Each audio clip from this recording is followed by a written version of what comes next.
சாந்தி தனது ஊரில் ஒரு சிறிய ஸ்டேஷனரி கடையை நடத்தி வந்தார். கல்வி என்பது ஒரு குழந்தையின் வாழ்க்கையை மாற்றும் மிகப்பெரிய சக்தி என்பதை அவர் ஆழமாக நம்பினார். 12ஆம் வகுப்பு படிக்கும் மாணவர்களுக்கு நல்ல வழிகாட்டும் புத்தகங்கள் கிடைத்தால் அவர்கள் தேர்வில் சிறப்பாக வெற்றி பெறுவார்கள் என்ற எண்ணம் அவருக்கு இருந்தது. அதனால் 12ஆம் வகுப்பிற்கான அனைத்து பாடங்களின் வழிகாட்டி காயிற்று புத்தகங்களையும் அதிக அளவில் வாங்கி தனது கடையில் வைத்தார். தமிழ், ஆங்கிலம், கணிதம், இயற்பியல், வேதியியல், உயிரியல், கணினி அறிவியல், வணிகவியல், கணக்கு பதிவியல் என அனைத்து பாடங்களுக்கும் தேவையான புத்தகங்களை தயார் செய்தார். அதன் பிறகு அருகிலுள்ள பள்ளிகளுக்குச் சென்று தலைமை ஆசிரியர்களையும் சந்தித்தார். மாணவர்களுக்கு தேவையான வழிகாட்டி புத்தகங்களை நேரடியாக பள்ளிகளுக்கே வழங்கி தேர்வுக்கு தயாராகும் மாணவர்கள் எளிதாக பெறும் வகையில் ஏற்பாடு செய்தார். அவரது இந்த முயற்சியை ஆசிரியர்களும் பெற்றோர்களும் மனமாற பாராட்டினர். சாந்தியின் சேவையால் பல மாணவர்கள் சரியான நேரத்தில் தேவையான புத்தகங்களை பெற்று ஆர்வத்துடன் படிக்கத் தொடங்கினர். பலர் பொதுத் தேர்வில் சிறந்த மதிப்பெண்கள் பெற்று உயர்கல்வியில் சேர்ந்தனர். அந்த வெற்றிக்கு சாந்தியின் பங்களிப்பும் முக்கியமானதாக இருந்தது என்று அனைவரும் பெருமையுடன் கூறினர். லாபத்தை மட்டுமே நோக்காமல் கல்வி வளர்ச்சியையும் சமூக நலனையும் முன்னிலைப்படுத்திய சாந்தி அந்த ஊரில் அனைவரின் அன்பையும் மரியாதையையும் பெற்றார். கல்விக்கு செய்யும் உதவி தலைமுறைகளின் எதிர்காலத்தை உருவாக்கும் முதலீடு என்பதை தனது செயலால் நிரூபித்தார். சாந்தி வாங்கி வழங்கிய 12ஆம் வகுப்பு வழிகாட்டி காயிற்று புத்தகங்களில் தவறுதலாக ஒரு பாடத்தின் பழைய பாடத்திட்ட ஓல்ட் சிலபஸ் வழிகாட்டி புத்தகமும் கலந்திருந்தது. வெளிப்புற அட்டையை பார்த்தபோது அது புதிய பதிப்பைப் போலவே இருந்ததால அந்த தவறை யாரும் கவனிக்கவில்லை. அருகிலுள்ள சில பள்ளிகளில் படித்த மாணவர்கள் அந்த புத்தகத்தை நம்பி தேர்வுக்கு தயாராகத் தொடங்கினர். ஆசிரியர்களும் ஆரம்பத்தில் அதை கவனிக்காததாலே பல மாணவர்கள் அதிலிருந்த வினாக்கள் மற்றும் விடைகளை படித்தனர். தேர்வு நெருங்கும் வரை இந்த பிழை யாருக்கும் தெரியவில்லை. தேர்வுக்கு சில நாட்களுக்கு முன்பு ஒரு ஆசிரியர் புத்தகத்தை புரட்டி பார்த்தபோது அது பழைய பாடத்திட்டத்திற்கான வழிகாட்டி என்பதை கண்டுபிடித்தார். இந்த செய்தி மாணவர்களிடையே அதிர்ச்சியை ஏற்படுத்தியது. அந்த புத்தகத்தை பயன்படுத்தி படித்த மாணவர்கள் கவலையடைந்தனர். இந்த தகவல் சாந்திக்கு தெரிய வந்ததும் அவர் மிகவும் வருந்தினார். உடனடியாக புதிய பாடத்திட்ட வழிகாட்டி புத்தகங்களை வாங்கி பள்ளிகளுக்கு கொண்டு சென்று இலவசமாக வழங்கினார். மாணவர்களிடமும் ஆசிரியர்களிடமும் மன்னிப்பு கேட்டு இனிமேல் ஒவ்வொரு புத்தகத்தையும் கவனமாக சரிபார்த்து வழங்குவதாக உறுதியளித்தார். பழைய பாடத்திட்ட வழிகாட்டி புத்தகம் மாணவர்களிடம் சென்ற சம்பவம் சில பெற்றோர்களுக்கு மிகுந்த வருத்தத்தை ஏற்படுத்தியது. குறிப்பாக ஒரு மாணவனின் பெற்றோர் இதனால் தங்கள் குழந்தையின் தேர்வு தயாரிப்பு பாதிக்கப்பட்டதாக கருதினார். அவர் இந்த விஷயத்தை மிகவும் தீவிரமாக எடுத்துக்கொண்டார். அந்த பெற்றோர் பள்ளி நிர்வாகத்திடமும் கல்வித்துறை அதிகாரிகளிடமும் எழுத்துப்பூர்வமாக புகார் அளித்தார். புத்தகங்களை விநியோகிக்கும் போது சரியான பாடத்திட்டத்தை உறுதி செய்யாதது பெரிய அலட்சியம் என்றும் இது போன்ற தவறுகள் மாணவர்களின் எதிர்காலத்தை பாதிக்கக்கூடும் என்றும் அவர் வலியுறுத்தினார். புகாரை விசாரித்த அதிகாரிகள் சம்பவம் குறித்து முழுமையான ஆய்வு மேற்கொண்டனர். தவறு வேண்டுமென்றே செய்யப்படவில்லை என்பது தெரிந்தாலும் மாணவர்களின் நலனை கருத்தில் கொண்டு சில நடவடிக்கைகள் எடுக்கப்பட்டன. தற்காலிகமாக பள்ளிகளுக்கு வழிகாட்டி புத்தகங்களை வழங்குவதற்கு சாந்தியின் கடைக்கு அனுமதி மறுக்கப்பட்டது. சாந்தியின் மனம் மிகவும் குழப்பமாக இருந்தது.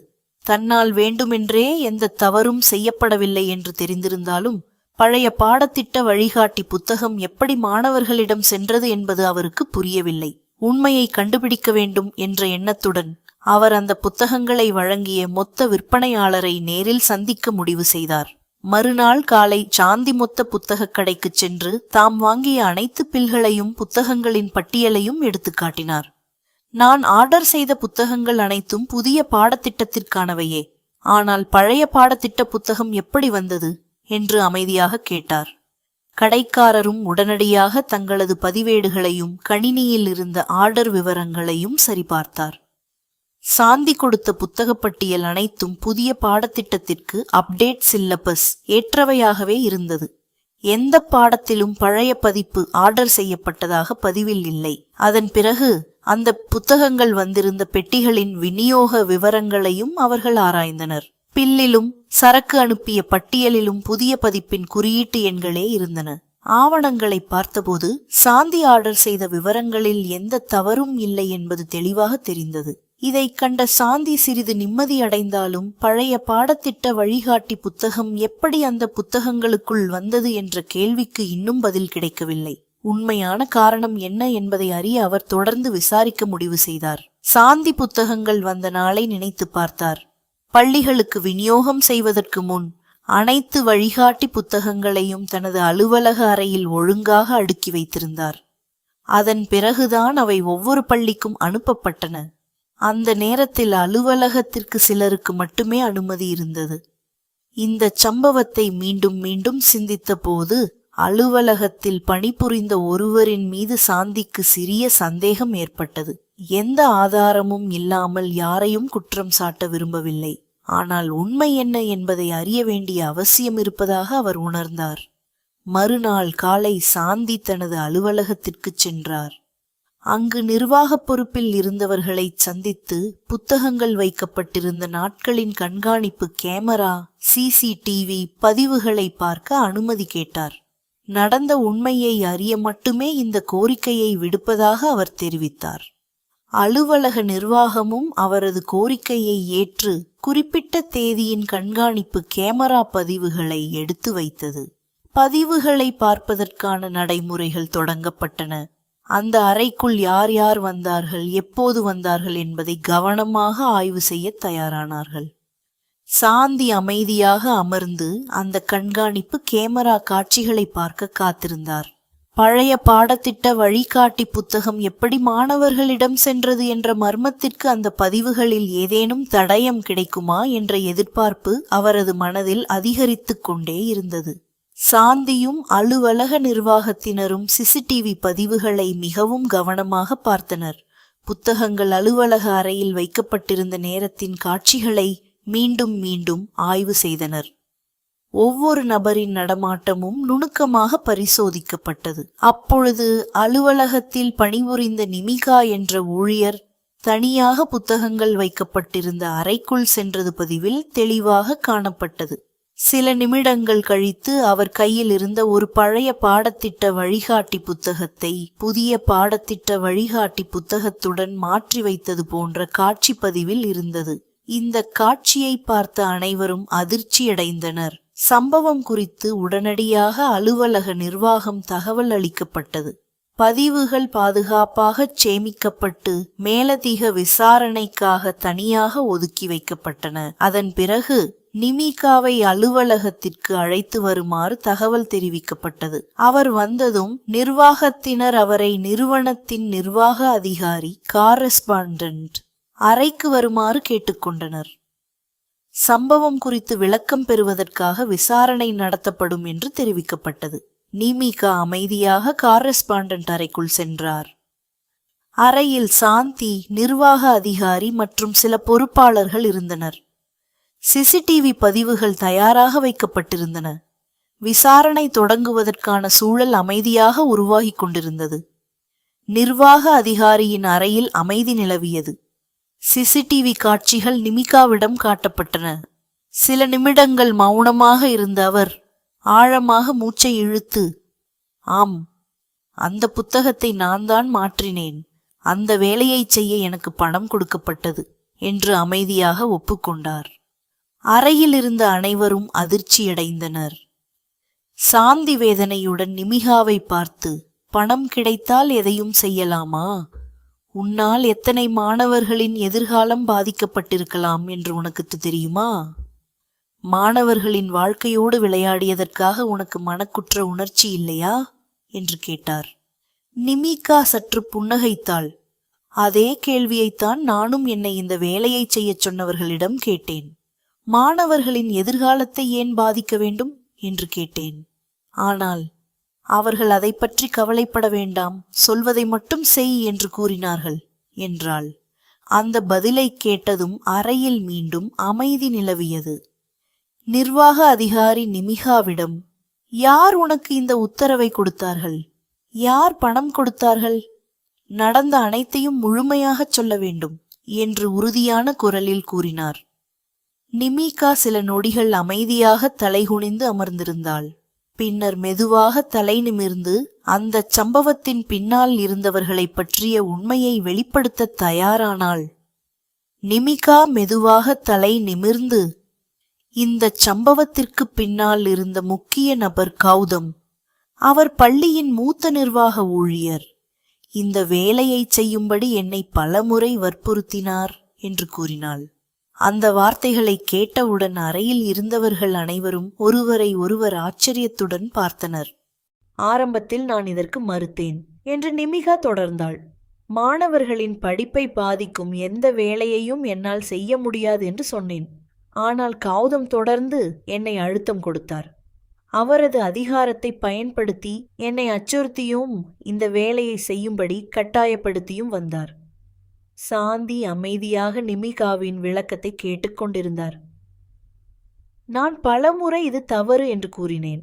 ஆனால் அவர், நான் சொல்லுவதை மட்டும் செய், மற்ற விஷயங்களைப் பற்றி கவலைப்பட வேண்டாம் என்று மீண்டும் மீண்டும் கூறினார் என்று நிமிகா கண்ணீருடன் தெரிவித்தாள்.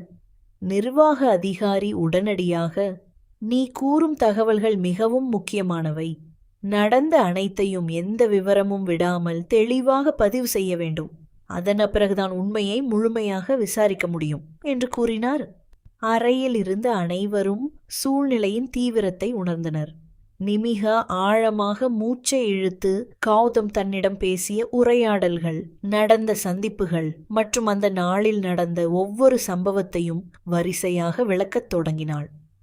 அறையில் இருந்தவர்கள் அனைவரும் அமைதியாக அவளது வாக்குமூலத்தை கவனமாக கேட்டுக்கொண்டிருந்தனர். நிமிகா சிறிது நேரம் அமைதியாக இருந்துவிட்டு பேசத் தொடங்கினாள்.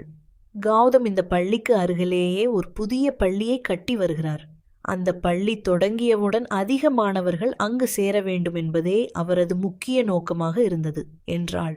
அதற்காக இந்த பள்ளியின் நற்பெயருக்கு களங்கம் ஏற்படுத்த வேண்டும் என்று அவர் திட்டமிட்டார். மாணவர்களும் பெற்றோர்களும் இந்த பள்ளியின் மீது நம்பிக்கையை இழந்தால் அவர்கள் புதிய பள்ளியை தேர்வு செய்வார்கள் என்று அவர் நினைத்தார் என்று நிமிகா கூறினாள். நான் நேரடியாக யாருக்கும் தீங்கு செய்ய விரும்பவில்லை. ஆனால் பழைய பாடத்திட்ட வழிகாட்டி புத்தகத்தை புதிய புத்தகத்துடன் மாற்றி வைக்கும்படி கௌதம் என்னை வற்புறுத்தினார். இதனால் பள்ளியின் நிர்வாகத்தின் மீதும் புத்தகங்களை வழங்கிய சாந்தியின் மீதும் குற்றச்சாட்டு வரும் என்று அவர் கூறினார் என்று அவள் விளக்கினாள். இந்த சம்பவம் ஒரு தவறு போல தோன்ற வேண்டும், யாருக்கும் சந்தேகம் வரக்கூடாது என்றும் அவர் பல முறை கூறினார். பள்ளியின் பெயர் கெட்டால் பெற்றோர்கள் தங்கள் பிள்ளைகளை வேறு பள்ளிக்கு மாற்றுவார்கள். அதுதான் அவரது திட்டம் என்று நிமிகா மேலும் தெரிவித்தாள். சாந்தியும் நிர்வாக அதிகாரியும் அமைதியாக அந்த விளக்கத்தை கேட்டனர். ஒரு தனிப்பட்ட லாபத்திற்காக மாணவர்களின் கல்வியையும் ஒரு பள்ளியின் நற்பெயரையும் பாதிக்கும் வகையில் திட்டமிட்டு செயல்பட்டதாக கூறப்பட்ட இந்த தகவல் அனைவரையும் அதிர்ச்சிக்குள்ளாக்கியது. நிமிகா தனது வாக்குமூலத்தை முழுமையாக பதிவு செய்ய ஒப்புக்கொண்டாள். விசாரணையை மேற்கொண்ட நிர்வாகத்தினர் அவள் கூறிய தகவல்கள் மற்றும் கிடைத்த ஆதாரங்கள் அனைத்தும் முறையாக ஆய்வு செய்யப்படும் என்றும் அதன் அடிப்படையில் அடுத்த கட்ட நடவடிக்கைகள் எடுக்கப்படும் என்றும் தெரிவித்தனர். விசாரணையில் கிடைத்த சிசிடிவி ஆதாரங்களும் நிமிகாவின் வாக்குமூலமும் ஒன்றோடொன்று பொருந்தின. அதன் பிறகு கௌதம் நிர்வாக அலுவலகத்திற்கு அழைக்கப்பட்டார். அவரிடம் பல்வேறு கேள்விகள் கேட்கப்பட்டன. ஆரம்பத்தில் அவர் மறுத்தாலும் ஆதாரங்கள் அனைத்தும் முன்வைக்கப்பட்ட போது பதில் சொல்ல முடியாமல் அமைதியாக நின்றார். நிர்வாகம் அவருடைய செயல்கள் பள்ளியின் நற்பெயருக்கும் மாணவர்களின் கல்விக்கும் பாதிப்பை ஏற்படுத்தியதாக கருதியது. ஒழுங்கு நடவடிக்கையின் ஒரு பகுதியாக கௌதம் தனது பணியிலிருந்து நீக்கப்பட்டார். அது குறித்த அதிகாரப்பூர்வ உத்தரவு அவரிடம் வழங்கப்பட்டது. அதன் பிறகு இந்த சம்பவம் தொடர்பான தகவல்கள் சம்பந்தப்பட்ட அதிகாரிகளிடம் அனுப்பப்பட்டன. விசாரணையின் அடிப்படையில் கௌதம் கட்டி வந்த புதிய பள்ளி தொடர்பாகவும் ஆய்வு மேற்கொள்ளப்பட்டது. தேவையான சட்ட மற்றும் நிர்வாக நடவடிக்கைகள் நிறைவடையும் வரை அந்த பள்ளி கட்டுமான பணிகள் தற்காலிகமாக நிறுத்தப்பட்டு கட்டுமான பகுதி அதிகாரிகளால் சீல் வைக்கப்பட்டது. இந்த உண்மை வெளிவந்ததும் முதலில் சாந்தி மீது புகார் அளித்த பெற்றோர் மிகவும் வருத்தமடைந்தார்.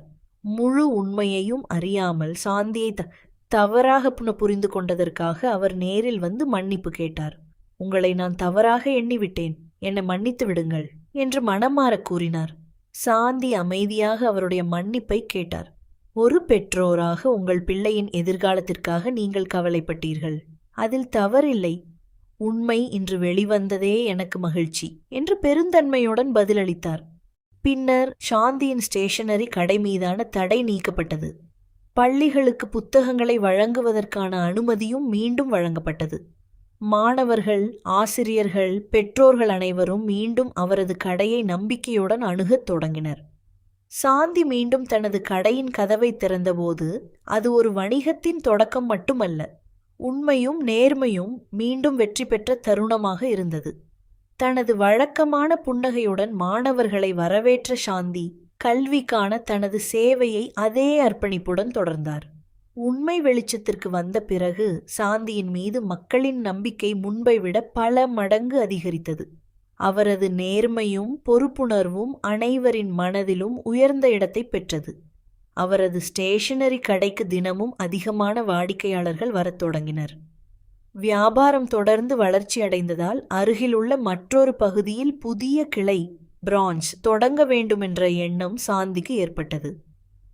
நீண்ட நாள் கனவாக இருந்த அந்த திட்டத்தை செயல்படுத்தி அழகாகவும் வசதியாகவும் ஒரு புதிய ஸ்டேஷனரி கடையை திறந்தார். புதிய கிளையிலும் பள்ளி மற்றும் கல்லூரி மாணவர்களுக்கு தேவையான அனைத்து கல்விப் பொருட்களும், தரமான புத்தகங்களும், அலுவலகப் பொருட்களும் கிடைக்கும் வகையில் ஏற்பாடு செய்தார். வாடிக்கையாளர்களிடம் அன்பாக பேசுவதையும் தரத்தில் எந்த சமரசமும் செய்யாததையும் தனது கொள்கையாக தொடர்ந்தார். சில மாதங்களிலேயே அந்த புதிய கிளையும் மக்களிடையே நல்ல வரவேற்பை பெற்றது. மாணவர்கள், ஆசிரியர்கள், பெற்றோர்கள் என அனைவரும் சாந்தியின் கடையை நம்பிக்கையுடன் தேர்ந்தெடுத்தனர். 2 கிளைகளும் வெற்றிகரமாக இயங்கி அந்த பகுதியில் சிறந்த ஸ்டேஷனரி கடைகளாக புகழ் பெற்றன. சாந்தி தனது வெற்றியை தனக்காக மட்டுமே வைத்துக் கொள்ளவில்லை. கல்வியை ஊக்குவிக்கும் பல புதிய முயற்சிகளையும் தொடங்க திட்டமிட்டார். நேர்மை, உழைப்பு மற்றும் நம்பிக்கை இருந்தால் எந்த சோதனையையும் கடந்து மீண்டும் உயர முடியும் என்பதை அவரது வாழ்க்கை பயணம் அனைவருக்கும் எடுத்துக்காட்டாக அமைந்தது.